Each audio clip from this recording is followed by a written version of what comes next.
ખેડા જિલ્લાને એક નવી ભેટ મળી છે, જ્યાં બિલકુલ નવા તાલુકાની ભેટ મળતા સ્થાનિકોમાં આનંદની લાગણી પ્રસરી છે।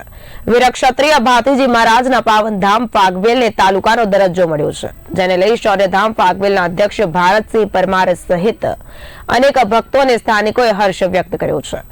ફાગવેલ, જે ભાતીજી મહારાજના શૌર્ય અને ગૌસેવા માટે ઓળખાય છે, તેને મળેલા તાલુકા દરજ્જાને સનાતન સંસ્કૃતિના રક્ષક ધામ તરીકે માન્યતા મળવી એ ગૌરવની વાત ગણાઈ રહી છે। શૌર્યધામના અધ્યક્ષે જણાવ્યું કે આ દરજ્જો ભાતીજી મહારાજના આશીર્વાદ અને લોક આસ્થાનું પરિણામ છે। હાલમાં ફાગવેલ તાલુકાના મુખ્ય મથક તરીકે કાપડી વાવની જાહેરાત કરવામાં આવી છે, જેને લઈને સ્થાનિકોમાં મિશ્ર પ્રતિસાદ જોવા મળ્યો છે। શૌર્યધામ ફાગવેલ દ્વારા સજ્જડ માંગ કરવામાં આવી છે કે મુખ્ય મથક ફાગવેલને જ રાખવામાં આવે, જેથી ભાતીજી મહારાજના ધામને યથાયોગ સન્માન મળે।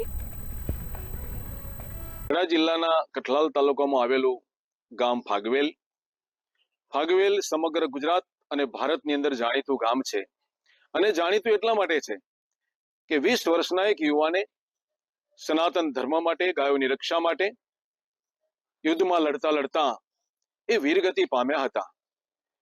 સરકારશ્રીનો ખૂબ જ આભાર માનું છું કે ફાગવેલને તાલુકો બનાવ્યો, નવો જાહેર કર્યો, પણ સાથે સાથે દુઃખ ત્યાં થયું કે ભાઈ તમે તાલુકો તો જાહેર કર્યો, પણ આસ્થાનું કેન્દ્ર છે, લાખો ને કરોડો લોકો જ્યાં દર્શનાર્થે આવે છે, તો ફાગવેલનું નામ તમે આપ્યું, બરાબર કર્યું છે, તાલુકો તમે બરાબર આપ્યો છે, તમને અભિનંદન, પણ તાલુકાનું વડું મથક જે છે એ પણ તમારે ફાગવેલ રાખવું જોઈતું હતું।